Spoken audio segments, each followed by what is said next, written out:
Kaleshwaram commission report పైన high court తీర్పును big relief గా భావిస్తుంది బీఆర్ఎస్. ఈ తీర్పుతోటి కాంగ్రెస్ ప్రభుత్వం చేసిన ఆరోపణలకు గట్టి ఎదురుదెబ్బ తగిలిందని బీఆర్ఎస్ నేతలు అంటున్నారు.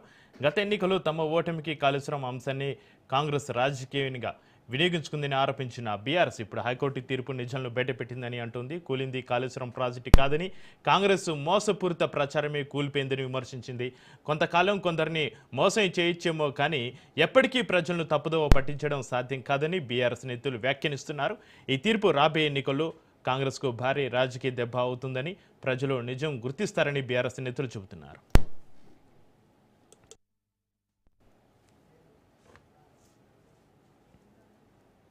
ఇక కాళేశ్వరం కమిషన్ రిపోర్టు పైన హైకోర్టు తీర్పును బిగ్ రిలీఫ్ గా భావిస్తున్న బీఆర్ఎస్ సంబంధించి మరింత సమాచారాన్ని మా ప్రతినిధి సైదులు లైవ్ లో అందిస్తారు. సైదులు, కాళేశ్వరం కమిషన్ పైన హైకోర్టు తీర్పు బీఆర్ఎస్ కు బిగ్ రిలీఫ్ అని చెప్పొచ్చు. కూలింది ప్రాజెక్టు కాదు, కాంగ్రెస్ ప్రచారం అని విమర్శలు అయితే వినిపిస్తున్నాయి. ఇక బీఆర్ఎస్ నుంచి రాబోయే ఎన్నికల నేపథ్యంలో ఈ తీర్పును బీఆర్ఎస్ తమకు అనుకూలంగా ఏ విధంగా మలుచుకోబోతుంది? సైదులు చక్రి తప్పకుండా, ఎందుకంటే గత ఎన్నికల్లో బీఆర్ఎస్ ఓటమికి కాళేశ్వరం ప్రాజెక్టే కారణమని బీఆర్ఎస్ ఒక నిర్ణయానికి కూడా వచ్చింది. అనేక సందర్భాల్లో ఆ విషయం అధికారికంగా చెప్పడం జరిగింది. సో కాళేశ్వరం ప్రాజెక్టు పైన కాంగ్రెస్ పార్టీ ఒక విషపూరిత ప్రచారం చేయడం వల్లనే బీఆర్ఎస్ పార్టీ ఓటమి చెందిందని కూడా బీఆర్ఎస్ పార్టీ అనేక సార్లు చెప్తూ వచ్చింది. అయితే ఇప్పుడు బీఆర్ఎస్ పార్టీకి ఒక బిగ్ రిలీఫ్ అని కూడా చెప్పవచ్చు. ఎందుకంటే కాళేశ్వరం ప్రాజెక్టు అంటే మేడిగడ్డలో భాగంగా మేడిగడ్డలో 2 పిల్లర్లు కుంగితే మొత్తం కాళేశ్వరం ప్రాజెక్టే పూర్తిగా విఫల ప్రాజెక్ట్ అని చెప్పేసి కాంగ్రెస్ పార్టీ దుష్ప్రచారం చేసిందని చెప్పేసి కూడా బీఆర్ఎస్ పార్టీ అనేక సార్లు చెప్తూ వచ్చింది. సో దానిపైన కాంగ్రెస్ పార్టీ అధికారంలోకి వచ్చిన తర్వాత మేడిగడ్డలో కుంగినటువంటి 2 పిల్లర్లకు సంబంధించి ఒక కమిషన్ ఏర్పాటు చేసి ఆ కమిషన్ పీసీ ఘోష్ జడ్జిగా ఉన్నటువంటి పీసీ ఘోష్ని ఆ కమిషన్ చైర్మన్గా ఉంచి విచారణ చేసింది. సో ఆ కమిషన్ రిపోర్ట్ ఆధారంగా హైకోర్టు నిన్న చాలా కీలకమైన తీర్పు ఇచ్చింది. సో కమిషన్ రిపోర్ట్ ఆధారంగా ఎట్టి పరిస్థితుల్లో కూడా సో ఇక కేసీఆర్ అదేవిధంగా హరీష్ రావు ఎవరిని కూడా వాళ్ళపైన చర్యలు తీసుకోవద్దని చెప్పేసి కూడా చాలా స్పష్టంగా చెప్పడం జరిగింది. కాబట్టి ఇప్పుడు కాళేశ్వరం కమిషన్ రిపోర్ట్ను హైకోర్టు కొట్టివేయడంతో సో బీఆర్ఎస్ పార్టీకి చాలా బిగ్ రిలీఫ్ అని కూడా చెప్పవచ్చు. ఎందుకంటే ఇదే విషయాన్ని ఇక నుంచి ప్రజల్లోకి విస్తృతంగా తీసుకెళ్లాలని చెప్పేసి పార్టీ భావిస్తుంది.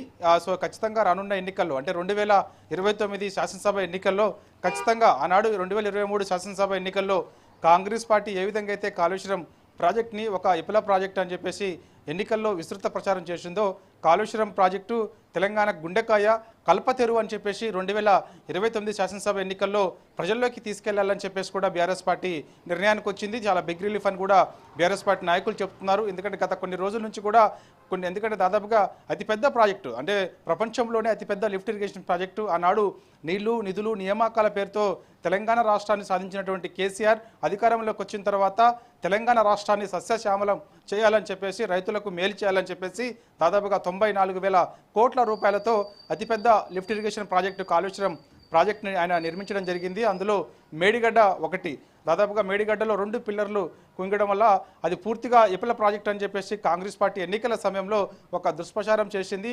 ఆ ప్రచారమే కాదు, రాహుల్ గాంధీని తీసుకొచ్చి కాంగ్రెస్ పార్టీ అగ్రనేతగా ఉన్నటువంటి రాహుల్ గాంధీని తీసుకొచ్చి నేరుగా మేడిగడ్డకి తీసుకెళ్లి సో మేడిగడ్డలో ఇది మొత్తం కూడా కూలిపోయిందని కూడా ప్రజలకు అవాస్తవాలు చెప్పారని చెప్పేసి కూడా బీఆర్ఎస్ పార్టీ చెప్తూ వస్తుంది. ప్రజలకి ఇప్పుడు వాస్తవాలు ఏంటి అనేది కూడా తెలిసింది. కాబట్టి సో కాంగ్రెస్ పార్టీ చేసిన దుష్ప్రచారం ఏదైతే ఉందో అదన్నీ కూడా ప్రజలు పటాపంచలు చేసేలాగా ఖచ్చితంగా రానున్న రోజులలో ప్రజల్లోకి తీసుకెళ్తాం ఈ విషయాన్ని అని చెప్పేసి కూడా బీఆర్ఎస్ పార్టీ చెప్తూ వస్తుంది. ఖచ్చితంగా ఇది కాళేశ్వరం ప్రాజెక్టు విషయాన్ని సో ఇప్పుడు ఉన్నటువంటి అంటే ఎంపీటీసీ జెడ్పీటీసీ ఎన్నికలే కాదు, సో ఇక్కడ నుంచి ఖచ్చితంగా ప్రతి అంశాన్ని కూడా ప్రజల్లోకి తీసుకెళ్లాలి. 6 గ్యారెంటీలు 420 హామీలు అమలుకు సంబంధించి ప్రభుత్వం పైన ఏ విధంగా అయితే బీఆర్ఎస్ పార్టీ ఒత్తిడి తీసుకొస్తుందో సో ఇప్పుడు కాళేశ్వరం ప్రాజెక్టుని ఆనాడు ఒక కూలేశ్వరం ప్రాజెక్ట్ అని చెప్పేసి సో అదేవిధంగా ఒక విఫల ప్రాజెక్ట్ అని చెప్పేసి ముద్ర వేసి ఏ విధంగా అయితే కాంగ్రెస్ పార్టీ ప్రచారం చేసిందో ఆ ప్రచారాన్ని ఇప్పుడు తిప్పికొడుతూ ప్రజల్లోకి వెళ్ళాలని చెప్పేసి ప్రజలకు వాస్తవాలు తెలియాలి. సో హైకోర్టు ఇచ్చినటువంటి తీర్పే ఇప్పుడు ఆ అంశాన్ని కూడా ప్రజలకు చెప్పాలని చెప్పేసి కూడా బీఆర్ఎస్ పార్టీ భావిస్తుంది. ఎందుకంటే ఈ నెల 27వ తారీఖు రోజు పార్టీ ఆవిర్భావ దినోత్సవం ఉంది. 25 ఏళ్ళు పూర్తి చేసుకొని బీఆర్ఎస్ పార్టీ 26వ వసంతంలోకి అడుగు పెడుతున్నటువంటి బీఆర్ఎస్ పార్టీ ఆ కార్యకర్తలను ఉద్దేశించి ఆ రోజు కార్యకర్తలను ఉద్దేశించి కేసీఆర్ ఒక దిశానిర్దేశం చేయబోతున్నారు. సో దాంట్లో కాళేశ్వరం అంశాన్ని కూడా ప్రధానంగా తీసుకొని నాయకులకు కేసీఆర్ ఒక దిశానిర్దేశం కూడా చేస్తారని చెప్పేసి కూడా మనకి పార్టీ వర్గాల ద్వారా తెలుస్తుంది. కాబట్టి ఇక నుంచి ఖచ్చితంగా కాళేశ్వరం ప్రాజెక్టు విఫల ప్రాజెక్టు కాదు. సో కాళేశ్వరం ప్రాజెక్టు ద్వారానే ఇవాళ లక్షల ఎకరాలు సాగులోకి వచ్చాయి. దాదాపుగా ఇవాళ పంజాబ్ని తలదన్నే విధంగా తెలంగాణ రాష్ట్రంలో అత్యధికంగా వరి శాతం పండిందంటే అది కాళేశ్వరం ప్రాజెక్టు వల్లనే పండిందనే విషయాన్ని కూడా ప్రజలకు చెప్పాలి. కాళేశ్వరం ప్రాజెక్టు నీళ్లు ఇవాళ మూసీలోకి తీసుకొస్తామంటున్నటువంటి రేవంత్ రెడ్డి అవి ఆ నీళ్లు కాళేశ్వరం ప్రాజెక్టు నీళ్ళు అనే విషయాన్ని కూడా గ్రేటర్ హైదరాబాద్ ప్రజలకు చెప్పాలి. అదేవిధంగా గంధమల్ల ప్రాజెక్టుకి శంకుస్థాపన చేశారు ఈ మధ్యకాలంలో ముఖ్యమంత్రి రేవంత్ రెడ్డి. సో ఆ విషయం కూడా ప్రజలకు తీసుకెళ్లాలని చెప్పేసి కూడా బీఆర్ఎస్ పార్టీ భావిస్తుంది. ఎందుకంటే కాళేశ్వరం ప్రాజెక్టు నీళ్ళని గంధమల్ల ప్రాజెక్టుకి మళ్లించే విధంగా ప్లాన్ చేశారు కాబట్టి సో ఆ నీళ్లు కాళేశ్వరం ప్రాజెక్టు నీళ్ళే అనే విషయాన్ని కూడా ప్రజలకి వాస్తవాలు చెప్పాలని చెప్పేసి కూడా భావిస్తున్నారు. కాబట్టి ఇలా కాళేశ్వరం ప్రాజెక్టు ఒక విఫల ప్రాజెక్టు కాదు, అది తెలంగాణ రాష్ట్రానికి ఒక కల్పతరువు లాంటిది అనేది విషయాన్ని ప్రజల్లోకి తీసుకెళ్లాలి. ఖచ్చితంగా ఈ విషయాన్ని ప్రజలన్నీ కూడా గమనించారు కాబట్టి ప్రజలకు పాలేవి నీళ్ళేవి తెలిసిపోయింది కాబట్టి ప్రజలకి వాస్తవాలు ఏవి కూడా తెలిసిపోయింది కాబట్టి ఖచ్చితంగా రానున్న రోజులలో ఈ అంశాన్ని తీసుకువెళ్ళి 2029లో తెలంగాణలో గులాబీ జెండా ఎగరవేయాలని చెప్పేసి కూడా బీఆర్ఎస్ పార్టీ నిర్ణయానికి వచ్చింది. సో ఆ విషయాన్ని ఇక్కడ నుంచి కూడా ఖచ్చితంగా ప్రజల్లోకి తీసుకెళ్తామని చెప్పేసి కూడా ఈ నెల 27వ తారీఖు రోజు పార్టీ ఆవిర్భావ దినోత్సవం రోజు కేసీఆర్ ఇదే విషయాన్ని నాయకులను ఉద్దేశించి మాట్లాడబోతున్నారు. సో ఇక నాయకులందరూ కూడా ఆయా నియోజకవర్గాలకు వెళ్ళిన తర్వాత ప్రతి ఇంటికి వెళ్ళి ఈ అంశాన్ని ఖచ్చితంగా అంటే 6 గ్యారెంటీలు 420 హామీలకు సంబంధించినటువంటి విషయాన్ని ప్రతి ఇంటికి తెలియపరచాలని చెప్పేసి బీఆర్ఎస్ పార్టీ నిర్ణయానికి వచ్చింది. ప్రభుత్వం పైన ఒత్తిడి తేవాలని చెప్పేసి ఏ విధంగా అయితే భావించిందో సో ఇప్పుడు కూడా కాళేశ్వరం ప్రాజెక్టు విషయాన్ని కూడా ప్రజలకి ఇంటింటికి తెలియజేయాలనే విషయాన్ని కూడా చెప్పాలనుకుంటుంది బీఆర్ఎస్ పార్టీ. అందుకు ఈ నెల 27 తర్వాత మే ఫస్ట్ వీక్ నుంచి కూడా ఒక కార్యాచరణ రూపొందించి ప్రజల్లోకి వెళ్ళి ప్రజలకు వాస్తవాలు చెప్పి 2029లో మళ్ళా కాళేశ్వరం ప్రాజెక్టు విఫల ప్రాజెక్టు కాదు, అది తెలంగాణ రాష్ట్రానికి కలపతరువు లాంటిది. ఇవాళ కాళేశ్వరం ప్రాజెక్టు ద్వారానే తెలంగాణ రాష్ట్రం సస్యశ్యామలమైంది, కొన్ని లక్షల ఎకరాలు సాగులోకి వచ్చింది అనే విషయాన్ని ప్రజలకు తీసుకెళ్లిన తర్వాత ప్రజలకు వాస్తవాలు చెప్పిన తర్వాత తెలంగాణ రాష్ట్రంలో గులాబీ జెండా ఎగరేయాలని చెప్పేసి కూడా బీఆర్ఎస్ పార్టీ ఒక నిర్ణయానికి వచ్చింది. సైదులు కోర్టు తీర్పు నేపథ్యంలో మేడిగడ్డ వంటి బ్యారేజ్ల మరమ్మతు పనులను వేగవంతం చేయాలని బీఆర్ఎస్ డిమాండ్ చేస్తుంది. దీనిపైన ప్రభుత్వం స్పందన ఏ విధంగా ఉంది సైదులు?